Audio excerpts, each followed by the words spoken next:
आंगनबाड़ी सेविकाओं और सहायिकाओं की मुश्किलें कम होने का नाम नहीं ले रही हैं।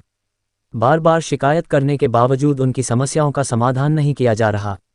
बिहार राज्य सेविका सहायिका संघ ने कई बार निदेशालय और संबंधित अधिकारियों से वार्ता की मांग की, लेकिन कोई ठोस कदम अब तक नहीं उठाया गया। इससे आंगनबाड़ी कर्मियों में आक्रोश बढ़ता जा रहा है। बिहार राज्य आंगनबाड़ी कर्मचारी संघ के बैनर तले 20 मार्च को पूरे बिहार में अपने अपने प्रखंड कार्यालय के समक्ष सभी सेविका सहायिकाओं ने एक दिवसीय धरना प्रदर्शन करने का निर्णय लिया है। धरना का मुख्य मांग है एफआरएस फूड राशन सिस्टम हटाओ या नया 5G मोबाइल दिलाओ। पुराने मोबाइल कम रिचार्ज कैसे चलेगा डिजिटल काम। इस संबंध में आंगनबाड़ी संघ के नालंदा जिला अध्यक्ष आशा कुमारी ने बताया कि बिहार आंगनबाड़ी केंद्रों के संचालन को डिजिटल बनाने के लिए सरकार ने समेकित बाल विकास योजना के तहत वर्षों पहले मोबाइल फ़ोन उपलब्ध कराए थे, लेकिन पिछले 2 सालों से ये मोबाइल खराब पड़े हैं। सेविकाओं ने कई बार विभाग को सूचित किया, लेकिन कोई समाधान नहीं निकला। इसके अलावा सरकार की तरफ से साल में केवल 2000 रुपये का मोबाइल रिचार्ज दिया जाता है, जिससे पूरे महीने नेटवर्क बनाए रखना मुश्किल हो जाता है। सरकार को पता होना चाहिए कि आज एक महीने का 5G रिचार्ज 349 रुपये है। सरकार द्वारा एफआरएस फूड राशन सिस्टम लागू करने का आदेश दिया गया है, लेकिन डिजिटल उपकरणों की खराब स्थिति के कारण इसे लागू करना कठिन हो रहा है। संघ ने 2 टूक कहा है कि अगर जल्द समाधान नहीं हुआ तो वे आंदोलन के लिए बाध्य होंगे। मैं बिहार आंगनवाड़ी कर्मचारी संघ के जिला अध्यक्ष आशा कुमारी, हम लोग अपने अपने आंगनवाड़ी कार्यालय प्रखंड पर एक दिवसीय धरना प्रदर्शन करने जा रहे हैं। हम लोगों का विषय है एफआर सिस्टम को हटाना और 5G मोबाइल का प्रबंध करना। सरकार से यही हमारी मांग है।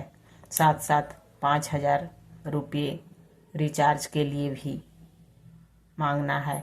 इसी के संबंध में हम लोग सभी निर्णय लिए हैं।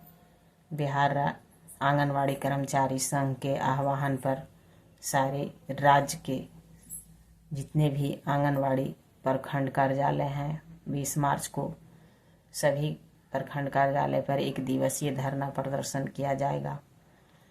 और रही बात कि हम लोगों को एफआर सिस्टम से बहुत काम करने में परेशानी हो रहा है, क्योंकि हम लोगों को सरकार के द्वारा अच्छे तरीके से ट्रेनिंग भी नहीं दिया गया है, प्रशिक्षित नहीं किया गया है, जिससे कि हम लोग काम को सीख सकें। और अच्छे तरीके का मोबाइल भी नहीं उपलब्ध कराया गया है।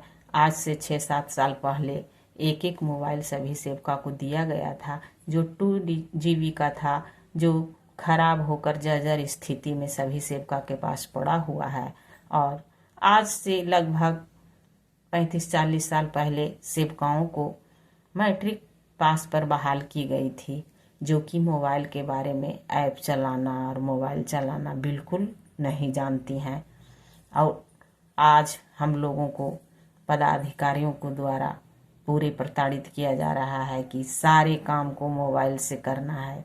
अब यहाँ तक हो गया कि जो लाभार्थी को THR देना है वो फेस वेरिफिकेशन करके ही देना है, जिसके लिए लाभार्थी के मोबाइल पर 2-2 बार OTP जाता है, 2-2, 3-3 बार OTP जाता है, तब जा कर के फेस वेरिफिकेशन होता है। एक एक लाभार्थी में कम से कम 15-15 मिनट का समय लग जाता है। सभी लाभार्थियों के पास मोबाइल उपलब्ध नहीं होता है।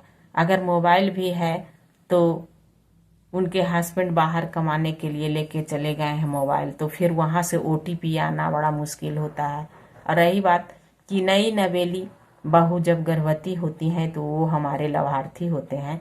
वो 2.5-3 किलो अनाज लेने के लिए गर्भावस्था में निकलकर सेंटर पर आना नहीं चाहती हैं। उनकी सास, ससुर, ननद, गोतनी, हस्बैंड वगैरह THR ले जाते हैं। तो इस स्थिति में हम लोगों को बहुत परेशानियां उठाना पड़ रहा है। और सरकार के द्वारा 200 रुपया प्रति माह रिचार्ज के नाम पर पैसा हम लोगों को दिया जाता है, जो भी 1 साल 2 साल पर एक बार दिया जाता है। साल में 2000 रुपया, 200 भी नहीं पड़ता है पर मंथ।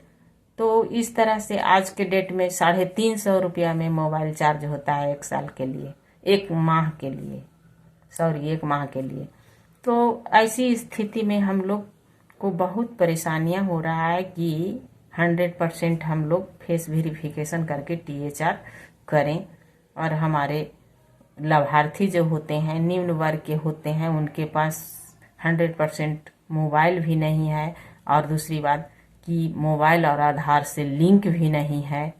तो इस स्थिति में हम लोग मजबूर हो रहे हैं और मजबूर होकर 1 दिवसीय धरना प्रदर्शन करने का निर्णय लिए हैं, जो 20 मार्च के अपने अपने आंगनवाड़ी प्रखंड कार्यालय पर धरना प्रदर्शन सभी सेविका करेगी।